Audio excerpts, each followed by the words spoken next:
Hello guys, আসসালামু আলাইকুম। আশা করি আপনারা সবাই ভালো আছেন। আজকে আবার নতুন একটা ভিডিও নিয়ে হাজির হলাম। আর আমি কিন্তু বাড়ি থেকে এই দেখুন কি সুন্দর কলমি শাক আনছি। আর এইগুলা কিন্তু আমার ভাই ছাদের উপরে লাগাইছিল। দেখুন কত সুন্দর হয়েছে, মাশাআল্লাহ অনেক সুন্দর হয়েছে। আর আমি কিন্তু নিয়ে আসছি এই দেখুন এক চালন। আর এই শাকগুলা খেতে কিন্তু খুবই ভালো লাগে। আর এতে কিন্তু কোনো রকমের পোকা অথবা ময়লা নেই, যেহেতু এগুলো ছাদে লাগাইছিল। আর এখন এই শাক দিয়ে কিন্তু আমি মাছ দিয়ে চচ্চড়ি করব। তো আমরা কি কলমি শাকগুলো বেছে ছোট ছোট করে কেটে নিব।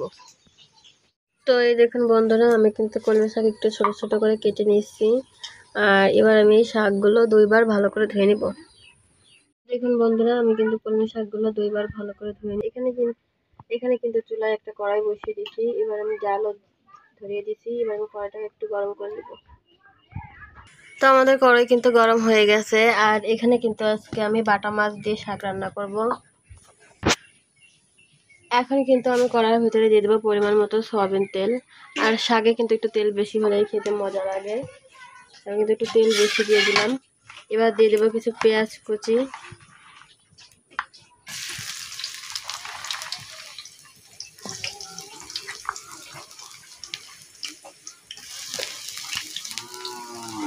এখানে কিন্তু আমি কিছু পেঁয়াজ দিয়ে দিচ্ছি আর দিয়ে দিব কাঁচামরিচ। আর এইগুলো কিন্তু আমি সবই ভালো করে ধুয়ে নিচ্ছি। এখানে আমি কিছু কালো কাঁচামরিচ দিয়ে দিচ্ছি, এই যেগুলো কিন্তু কালো কালো মরিচ।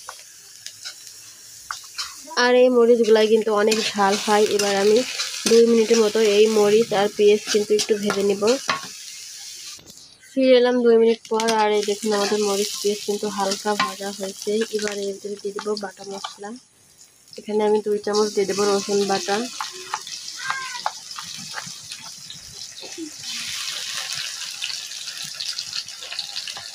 আর 1 চামচ দিয়ে দেবো পেঁয়াজ বাটা।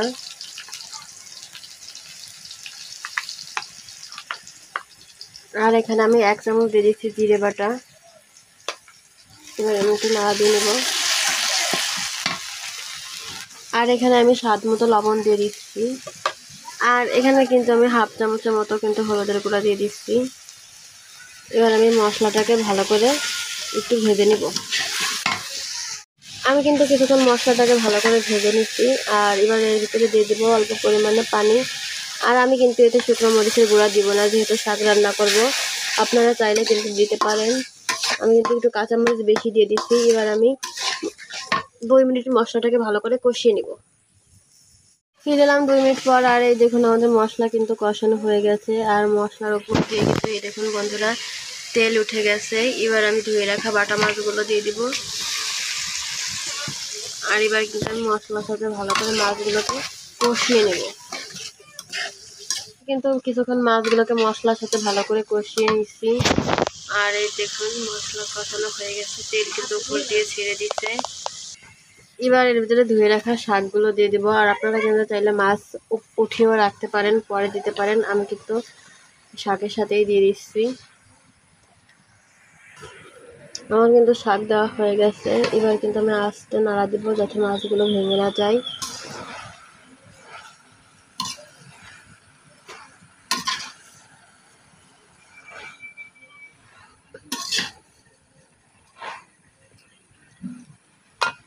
আমাদের শাকে কিন্তু নাড়া দেওয়া হয়ে গেছে। এখানে আমি অল্প একটু পানি দেবো। শাকে কিন্তু অনেক পানি গলে, যার জন্য বেশি পানি দিলাম না।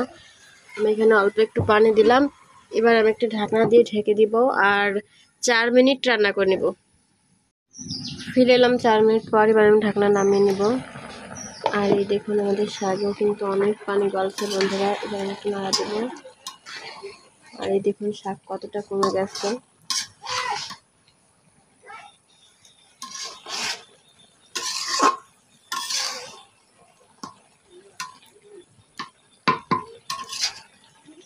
আমি কিন্তু একটু নাড়া দিয়ে নিয়েছি। এবার আমি একটু ঢাকনা দিয়ে ঢেকে দিব। আরও 3 মিনিট রান্না করে নেব।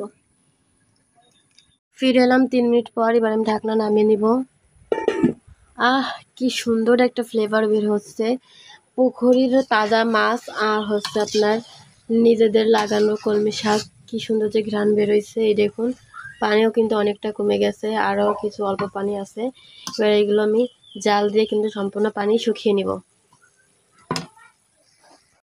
শাকে কিন্তু সম্পূর্ণ পানি শুকিয়ে গেছে। আর এই দেখুন তেলের সব কিন্তু সাইড দিয়ে কিন্তু তেল ভাসছে। এবার আমি শাক একটা বাটিতে উঠিয়ে নিব। তো এই দেখুন আমি কিন্তু একটা বাটিতে নামিয়ে নিচ্ছি। কালারটা দেখুন বন্ধুরা, শুধু আপনারা কলমি শাকের কি যে সুন্দর একটা ঘ্রাণ বের হচ্ছে। আমার তো মন যাচ্ছে আমি এখনই খাওয়া শুরু করি। আর এইভাবে কারা কারা কলমি শাক দিয়ে মাছ চচ্চড়ি করে খান অবশ্যই কিন্তু কমেন্টে জানাবেন। আর আপনারা কিন্তু চাইলে বাড়িতে একবার করে খেয়ে দেখতে পারেন, খেতে কিন্তু অনেক মজা লাগে। আর ভিডিওটা ভালো লাগলে লাইক, কমেন্ট অ্যান্ড সাবস্ক্রাইব করুন।